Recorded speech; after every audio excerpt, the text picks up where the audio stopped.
थेट जाऊयात नाना पटोले बोलतात. पहिलं मी राज्यपाल महोदयांचं अभिभाषण ऐकत होतो. महाराष्ट्राचं विजन येणाऱ्या काळात ते त्या पद्धतीनं सरकारच्या वतीनं मांडत असताना मी पाहिलं. आपण पाहिलं असेल की जेव्हा हे सरकार नवीन आलं तेच भाषण आणि आताचं भाषणात फार काही मोठा फरक आहे असं मला जाणवत नाही. सरकार काय घोषणाबाजीच करत राहणार काय? महाराष्ट्रामध्ये गुन्हेगारी वाढत चाललेली आहे.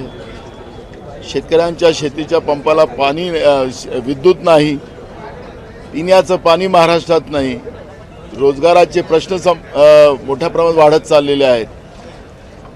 त्याचप्रमाणे शेतकऱ्यांच्या शेतीच्या पिकाला भाव नाही, त्यांनी सरकारने घेतलेल्या धान्याला पैसे देऊ शकत नाही. सरकार विकासाच्या नावाने महाराष्ट्राचे 3-13 वाजलेले आहेत. महाराष्ट्रामध्ये एकीकडे लाडक्या बहिणीचं गुणगान गायला जाते, गायलाच पाहिजे, पण लाडक्या बहिणी सुरक्षित नाही, केंद्रीय मंत्र्यांची मुलगी सुरक्षित नाही, त्यांना स्वतः पोलीस स्टेशनमध्ये जावं लागते आहे. या पद्धतीचा महाराष्ट्र माननीय राज्यपाल महोदयांच्या माध्यमातून मांडण्याचा प्रयत्न सरकार करते आहे का, हा प्रश्न या निमित्तानं निर्माण झालेला आहे. सरकारने आपली भूमिका माननीय राज्यपालांच्या अभिभाषणावर स्पष्ट केली पाहिजे आणि राज्याच्या जनतेला आश्वस्त केलं पाहिजे. आज महाराष्ट्रातले उद्योग मोठ्या प्रमाणात बाहेर चाललेले आहेत. आपण पाहिलं असेल की महाराष्ट्र आजच पूर्ण देशाच्या प्रत्येक राज्याचा एक आलेख आलेला आहे की शहरीकरणाची जी वाढ करण्यामध्ये फक्त महाराष्ट्रच 1 नंबरमध्ये आज देशामध्ये आहे.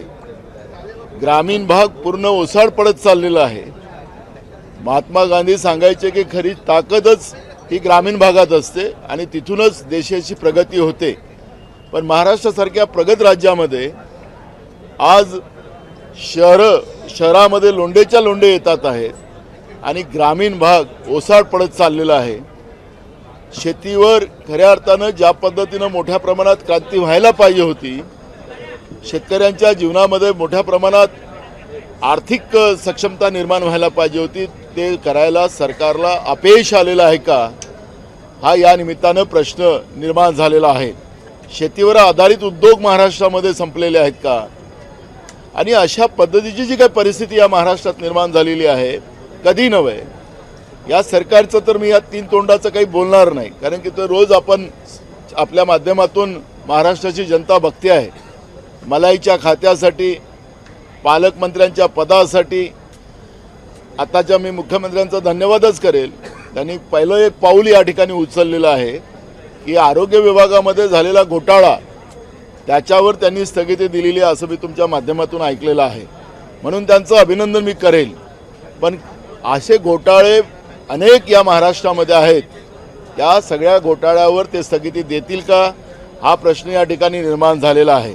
अन्ननागरी पुरवठ्यामध्ये असतील, इरिगेशनमध्ये असेल, बांधकाम विभागात असतील, सार्वजनिक उपक्रम बांधकाम विभागामध्ये असेल, असे अनेक विभाग आहेत, कृषी विभागात असेल, अशा अनेक विभागामध्ये मोठ्या प्रमाणात महाराष्ट्रामध्ये भ्रष्टाचार महायुतीच्या सरकारमध्ये झालेला आहे.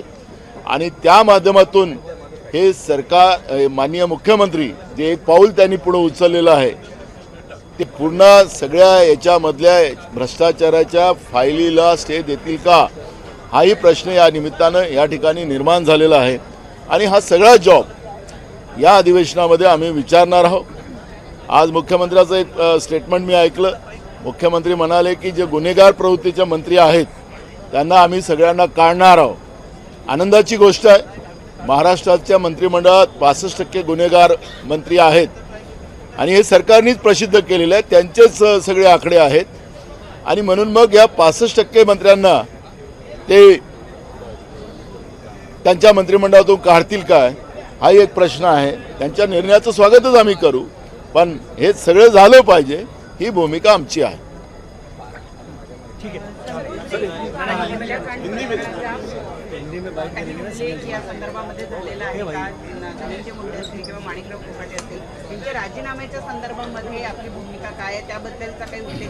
हे बघा, मी सांगितलं की दागी मंत्र्यांच्या बद्दलची भूमिका आज मुख्यमंत्र्यांनी मांडलेली आहे.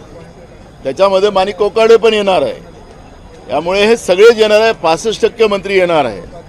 बीड आणि परभणी आणि स्वारगेटमध्ये झालेली घटना आणि केंद्रीय मंत्र्यांच्या मुलीची झालेली छेडखानी आणि महाराष्ट्रामध्ये होणाऱ्या महिला असुरक्षिततेचं जे प्रमाण आहे, मोठ्या प्रमाणात ड्रग्ज महाराष्ट्रामध्ये आणून पिढ्याच्या पिढ्या बर्बाद केलं जाते आहे, हे सगळे प्रश्न या अधिवेशनामध्ये येणार आहे.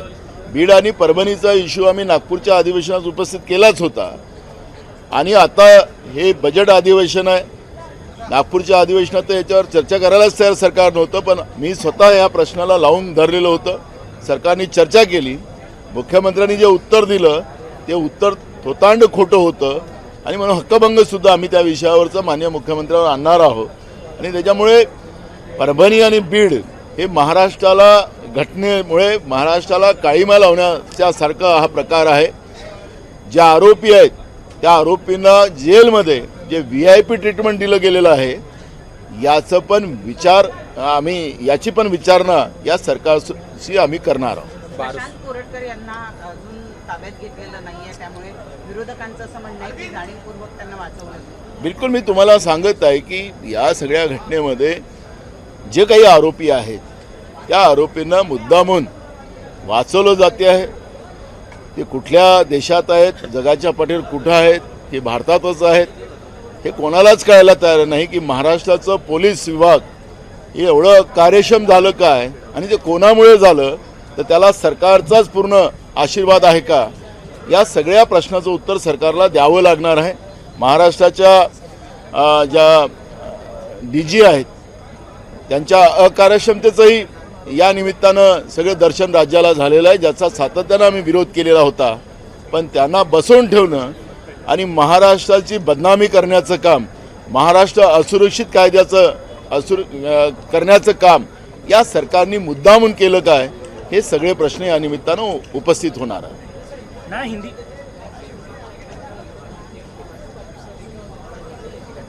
आपने देखा होगा कि जब सरकार बनी है उस समय में नागपुर में जो माननीय राज्यपाल ने अभिभाषण किया था वही भाषण को रिपीट करने का काम किया है. उसमें कोई बहुत सुधार नहीं है. बस सरकार सिर्फ माननीय राज्यपाल महोदय के मुंह से ये बात कहलवाते हैं, लेकिन उसकी अंमलबजावनी महाराष्ट्र में होते अपने को देखने को नहीं मिल रही है. आज महाराष्ट्र में किसानों को बिजली नहीं मिल रही है, सौर ऊर्जा के नाम से उनको लूटा जा रहा है, किसान के फसल को दाम नहीं मिल रहा है, किसान बर्बाद हो रहा है, किसान बड़े पैमाने में आत्महत्या महाराष्ट्र में कर रहा है, बेरोजगार के प्रमाण ज़्यादा बढ़ गए, महिला असुरक्षित हो गई महाराष्ट्र में, केंद्रीय मंत्री की बेटी सुरक्षित नहीं है. तो आम लोगों का तो क्या ठिकाना होगा उसका अंदाज इस बहाने से लगा सकते हैं. स्वारगेट की घटना जो थी, बीड और उस परभणी में जो घटना हुई जिसे सरकार ने दबाने की कोशिश की, ये सब मुद्दे उसमें सब सामने आएंगे. और आज ही जो रिपोर्ट आया है कि देश में शहरीकरण का जो बढ़ावा जो हो रहा है तो उसमें महाराष्ट्र 1 नंबर है. तो महाराष्ट्र जब 1 नंबर है तो पूरे गांव जो है वो गांव से सब युवा शहर में आ रहे, क्योंकि खेती उद्योग जो महाराष्ट्र का था वो ख़त्म हो चुका है और इसलिए शहरों में बड़े पैमाने में युवा आ रहे हैं और यहाँ पर भी उनको कोई रोजगार नहीं मिल रहे हैं. और ऐसी स्थिति में एक बड़ी निराशा युवकों में भी अपने को महाराष्ट्र में देखने मिलती है. कानून व्यवस्था तो पूरी बर्बाद हो गई. ड्रग बड़े पैमाने में महाराष्ट्र में बेचे जा रहे हैं. पुलिस अकार्यक्षम है. बीड़ की घटना में और परभणी की घटना में जो लोग गुनहगार है उनको सरकार बचा रही है, यही हमने देखा है. एक गुनहगारों को सपोर्ट करने का काम सरकार कर रही है और इसलिए महाराष्ट्र में क्राइम जो बढ़ते जा रहा है उसका रीज़न ही जो है वो सरकार उसकी जवाबदार है. और ऐसी कई घटना है कि वो घटनाओं को हम ये असेंबली में उठाएंगे और सरकार को उसका जवाब देना पड़ेगा. नेता प्रतिपक्ष के मुद्दे को लेकर शिवसेना उद्धव ठाकरे ग्रुप जो है वो अपनी तरफ से नाम देने जा रहा है. महाविकास आघाड़ी में क्या ये सहमति बनी है कि कौन नेता विपक्ष बनेगा? देखो, एक सिंपल लाइन है.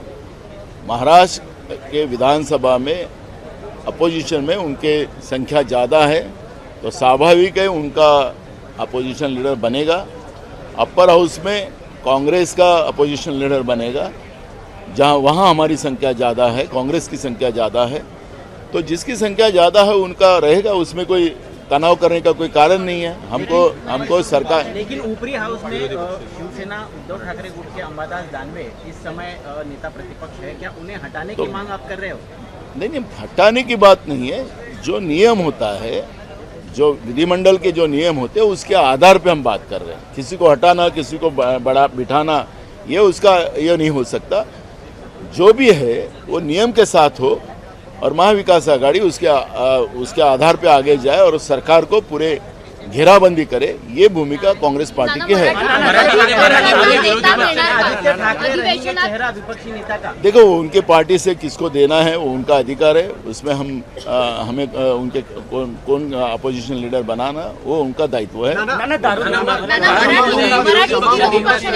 एक हिंदी तो होंगे। शमा मोहम्मद सर एक कांग्रेस की एक प्रवक्ता हैं, आप भी जानते होंगे। रोहित शर्मा के बॉडी शेमिंग, उन्होंने उनके जो है बॉडी और खेलने को लेकर जो है सवाल उठाए हैं कि वो ज़्यादा मोटे हो गए हैं, उनका वजन ज़्यादा हो गया है, ऐसे में उन्हें क्रिकेट को छोड़ देना चाहिए क्योंकि वो आउट ऑफ फॉर्म भी हो गए हैं। ऐसी टीम के कैप्टन के बारे में बोल रही है जो ऑलरेडी T20 वर्ल्ड कप जीत चुकी है और चैंपियंस ट्रॉफी फाइनल। देखो, उनका व्यक्तिगत मत था, पार्टी हाईकमांड ने भी उसके बारे में स्पष्टीकरण दिया है।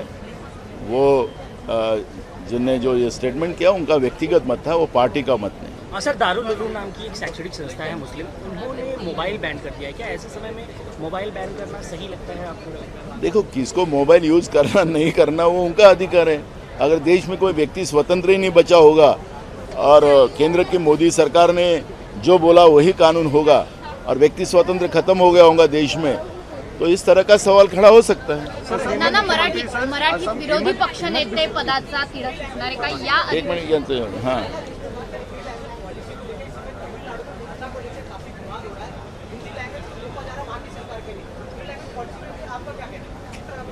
देखो, हर राज्यों को हमारी संवैधानिक व्यवस्था वो सांघिक प्रणाली वाली है।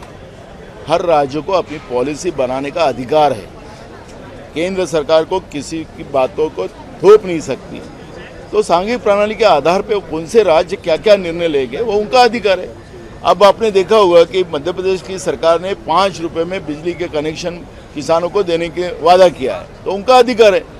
तो राज्य सरकार ने अगर फ्री में देना है तो राज्य सरकार दे सकती है, तो उनके अधिकार होते हैं। सांघिक प्रणाली के आधार पर कौन से राज्य को क्या नियम बनाना है उनके अधिकार है, इसलिए उनके अधिकार में हम लोग हस्तक्षेप करना अच्छी बात है। सर, असम के मुख्यमंत्री ने बड़ा बयान दिया है, उन्होंने राहुल गांधी और ममता बनर्जी की तुलना औरंगजेब से की है। उन्होंने कहा है कि औरंगजेब जो हिंदू विरोधी था वो नहीं टिक पाया, तो भला ये कौन है? देखो, मुझे ऐसा लगता है कि औरंगजेब का इतिहास और आज हम लोकतांत्रिक व्यवस्था में, अभी बीजेपी में कुछ लोग ऐसे हैं कि राहुल गांधी जी को कुछ बोलकर अपनी कुर्सी मजबूत करने का काम, नरेंद्र मोदी और अमित शाह का आशीर्वाद कैसा मिले उसके लिए कुछ लोग कोशिश कर रहे हैं। तो उसमें का वो असम का मुख्यमंत्री है।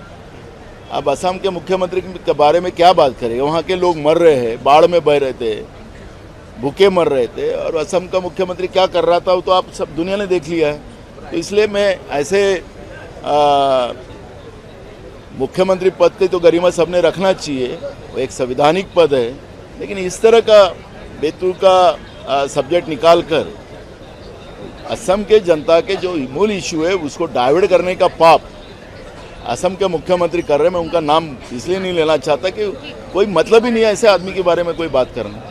साहेब, आता मराठीत विरोधी पक्ष नेते पदाच्या बाबत आता या अधिवेशनात काय निर्णय घेतला जाणार आहे? या अधिवेशनात तरी विरोधी पक्ष नेता मिळणार? बघा, हे विधानसभेमध्ये शिवसेना हा पक्ष मोठा पक्ष आहे, त्यामुळे त्यांनी त्यांचा कॅन्डिडेट डिक्लेअर केला पाहिजे। त्याचप्रमाणे वरच्या सभागृहामध्ये परिषदेमध्ये काँग्रेसचे जास्त आमदार आहेत, तिथं आम्ही आमचा विरोधी पक्ष नेता करू आणि सामंजस्यानं या राज्याच्या भ्रष्ट आणि महाराष्ट्राला रोज काळीमा लावणाऱ्या या सरकारला घेराबंदी कशी करता येईल याच्यावरचं प्लॅनिंग आम्ही करतो आहे।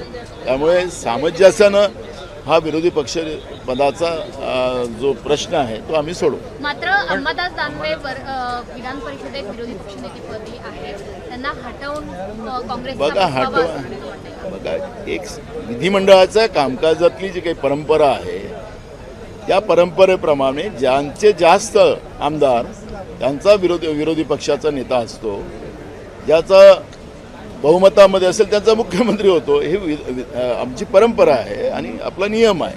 त्यामुळे त्याला कोणाला हटवा आणि कोणाला बसवा हा विषय त्याच्यात होऊ शकत नाही. पण महाविकास आघाडीची समन्वय समिती बसून काही नेते मंडळी होईल होईल होईल लवकर किती दिवसांमध्ये हा निर्णय होईल? आता लवकरच होईल. चलो ओके, थँक्यू. एबीपी माझा, उघडा डोळे बघा नीट.